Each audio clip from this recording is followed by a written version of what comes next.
Chad Ford covers the NBA draft for ESPN, ESPN.com, as the Sixers finally get the number one overall pick in the draft to give us a little insight on which way they could be going, who's the better fit, and more on the draft. You know, the Sixers have 3 picks. People seem to be forgetting. They also picked 24 and 26. Are there any hidden gems at the back end of that draft? We welcome in Chad Ford to the conversation here on the Sports Bash 97.3 ESPN. Welcome, Chad. How are you? Good. How are you guys? I'm sure a little bit happier after the draft lottery than you've been in a while. Finally, right? Finally, the good people of the Delaware Valley get the first pick in the draft. How important was it for the Sixers in this particular draft? Is in your mind one of these 2 guys, and Brett Brown was on yesterday, he said, look, I'm reading the mock drafts. I know there's only 2, that there's 2 guys in the conversation. So I guess we can go off of what he's saying. Are one of these 2 guys a difference maker, a guy that it was worth being this bad for so long to get? Yeah, look, I think that starts with Ben Simmons. Ben Simmons is the guy, to me, in this draft that has a chance to be a transcendent player because he does certain things that are just special, things that other players just can't do. You're talking about a 6'10", 240-pound point guard that sees the floor as well as any point guard that I've seen in the draft in the last decade. And when you talk about elite size and athletic ability for your position, and then you have an elite skill like that, that translates into a guy that could really be a superstar. I think Brandon Ingram could get there, and I think there's a couple of other players that you could talk about as a maybe. But to me, Simmons, with the right coach, the right system, that's the guy that you build an entire team around. Yeah, now, I guess one question is, and it's so hard with the Sixers, Chad, because Embiid is still an unknown. I think people are becoming more comfortable with the thought that he will play in some capacity. Which of the 2 guys' skill set do you think meshes best with Joel Embiid? Well, I think whenever you're talking about a playmaker, and that's what Ben Simmons is, that's the appeal for Simmons. Ingram, the appeal is that he can stretch the floor. And whether you're talking about Nerlens Noel, Joel Embiid, or Jahlil Okafor, I mean, you're talking about guys that need both, right? I mean, the Sixers are in desperate need of both playmakers and perimeter shooters. And so both guys fit a need. And I just think that the Sixers can't afford, actually, at this point, to worry again about which guy is necessarily the better fit. They have to get the best basketball player in this draft. That is their job. They need the guy that in 3 years from now, everyone will agree this was the guy that was the best. And I think that's Ben Simmons. And I think that they'll be tempted, actually, by a guy that's not in the top 2, and that's Chris Dunn out of Providence, because they've needed a point guard forever. You know, Brett Brown has just been desperate for a point guard. Chris Dunn's the best, probably, pure point guard prospect in this draft. And there's going to be a temptation. He's 22 years old. He can play right now, to go ahead and grab that guy because he maybe fits the most immediate need of any of the prospects in this draft. And I know the Sixers love him, but you've got to project a little bit further down, and I think Simmons is that guy. Though I could make an argument for Ingram, and I think I could make a good one, I still don't think that he possesses the upside that Simmons does. That being said, with Dunn, there is a lot of small talk building with the 76ers and their overload of big men. Brett Brown said yesterday, look, we drafted 3 5-men. We understand that. So would they be tempted to move a Noel or Okafor and, look at another pick in the top part of this draft, a 3, 4, 5, somewhere in that? Would this be a smart draft for them to think about moving one of those guys? Probably Okafor would make more sense in terms of the value to get back into the top 5. I think that there is a very high likelihood that whether it's move up in the draft or use them to grab a free agent or in a sign-in trade or just to do a trade, that you will not see the Nerlens Noel, Jahlil Okafor pairing at the start of next season. I think that they'll gauge the interest of both players. I think that there might be a slight preference for Noel to keep him around with the Sixers, and I think you might be right. There might be a slight better value for Okafor out on the market. But I think everyone agreed that combination of those two players didn't necessarily work. The Sixers need to pick up assets. and especially if they're going to go ahead and do a Ben Simmons or a Brandon Ingram with the first pick in the draft, and they're going to need those assets to start to fill out their backcourt, because at the 24th pick, and I think it's the 26th or 27th pick for Philadelphia, you're not finding starters. I'm not even sure that you're necessarily finding rotation players at that back end of the draft that are going to make big impact. So they're going to have to do that via free agency or via trade, and I think either Okafor or Noel, I don't think they'll trade both, but one of those two is probably their best trade chip. You know, Chad Ford's with us, and we're talking about the draft, and you just kind of brought it up. They do have those two other picks, 24 and 26. What is more likely and a better decision for them, to stick and draft two players and hope one of the two works out, or try to put those two picks together and move themselves a little bit higher?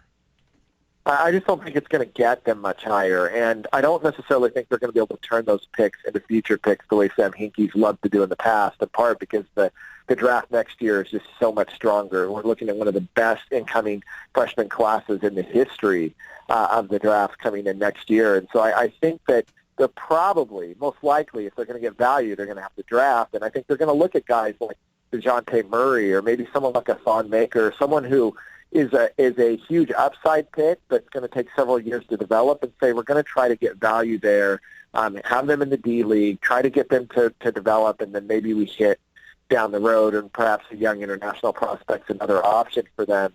But if Sixers fans are thinking, okay, these guys are going to come in and they're going to be difference makers for us next year in Philadelphia, I don't think the Sixers look at it that way, and I don't think you should look at it that way. At that point in the draft, that's just not the players that are really available. Yeah, and they're that 24 and 26 spot, they got that from Thunder and Heat, obviously. And then, you know, Chad, you look forward for what this team, they got Embiid and Saric that they hope will play this year. They're going to add the number one pick.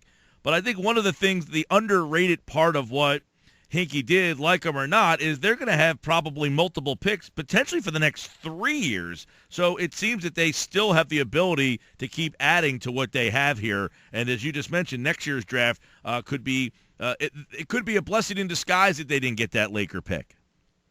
Yeah, exactly. And look, Brian Colangelo, I think he's still following Sam Hinkie's model, but it's going to be more measured. Like, they're not going to sit out free agency this summer. They're going to bring in better players. They're going to start adding veterans. They're going to try to win basketball games.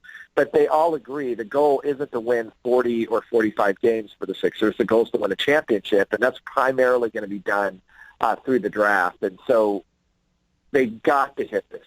They have to nail this pick. They have to execute here. And I think that they're going to execute in a way that it means, look, if Ben Simmons is repetitive with Dario Saric, I've read that a lot, Ben Simmons is a much better prospect than Dario Saric. Dario Saric is not athletic, and Ben Simmons is an elite athlete. You take Ben Simmons, and again, you either shop Dario Saric around the league, or you have another guy who's a versatile ball handler that happens to play the same position on the roster. But they're not going to make this decision based off of need. They're going to make this decision off of who's the guy, the superstar that we can build around in this draft, and they just haven't had that, and they need that if they're going to win a championship. Chad Ford's with us.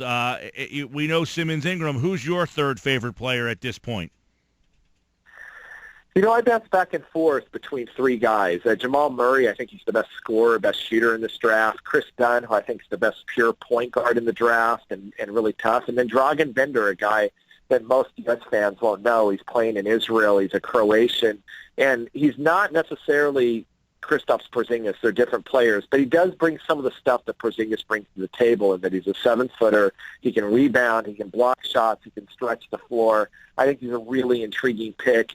If it was me today, I think when you start talking about pick 3, now I can start to look at needs, because I'm not sure any of those guys are necessarily superstars in the draft. And so now I can start to say, what do we need? Do we need shooting? Do we need playmaking? Do we need a big guy that can stretch the floor and protect the rim? And those would be the three guys that would be really in the conversation for me. Would you, if you're Philadelphia, consider a Okafor to Boston for 3? Is that something that you would entertain? Absolutely. 100%. It would be done tomorrow if it was me. If you were Philadelphia? If I was Philadelphia, it'd be done tomorrow. I don't know if Boston would do it, but for Philadelphia, 100%. That would allow them I think bring in another guard, an elite guard, whether that's Chris Dunn or Jamal Murray, and suddenly I think now you've got a very, very bright future. I think that's an easy call for the Sixers if Boston would do it. Chad, we had Brett Brown on yesterday. He told us the story of coaching Ben Simmons' father. He said he saw Ben, as an infant growing up. He told us about his father marrying a cheerleader on the team that he coached. And he said, you just can't make these things up. When you go through a draft process, how do stories like that impact, do you think, a comfortability level in drafting a player?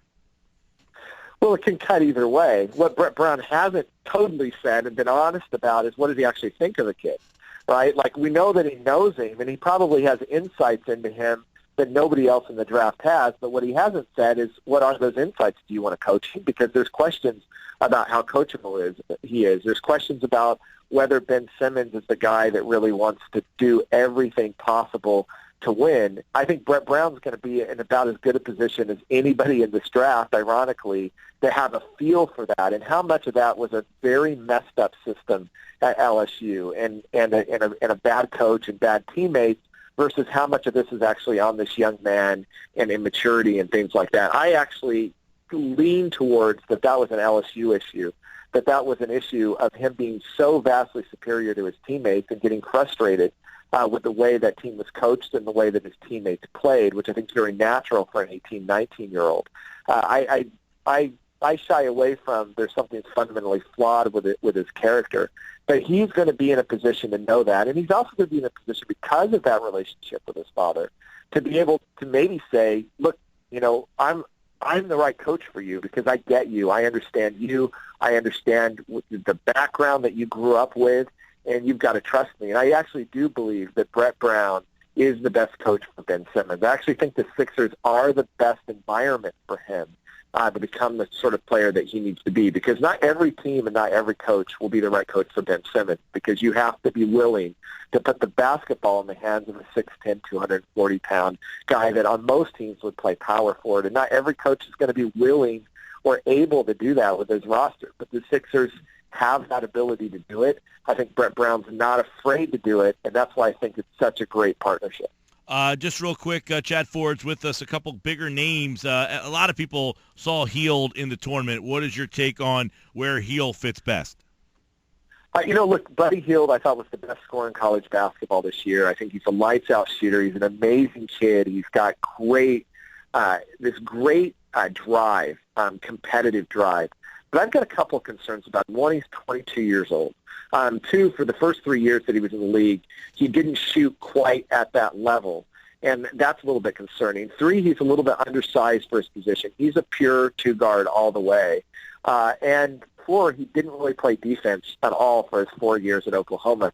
That scares me a little bit on projecting him ahead of like a guy like Jamal Murray, who was scoring 20 points a game and shooting 41% from three as a 19-year-old at Kentucky on a much better roster than what Buddy Hield was doing. I think Buddy Hield will have a place in the NBA, but I'm not sure that I'm ready to go anoint him the next, Steph Curry. I think C.J. McCollum might be a ceiling for him, but Jody Meeks might be who he is as well. And people forget Jody Meeks averaged like 25 points a game his senior year at Kentucky and has carved out a nice career for himself in the NBA. But I don't see NBA superstar there. ESPN NBA Insider, NBA Draft, at Chad Ford on Twitter, as the 76ers own that number one pick. There will be plenty of debate, I'm sure. Chad, thanks so much. All right, take care, guys.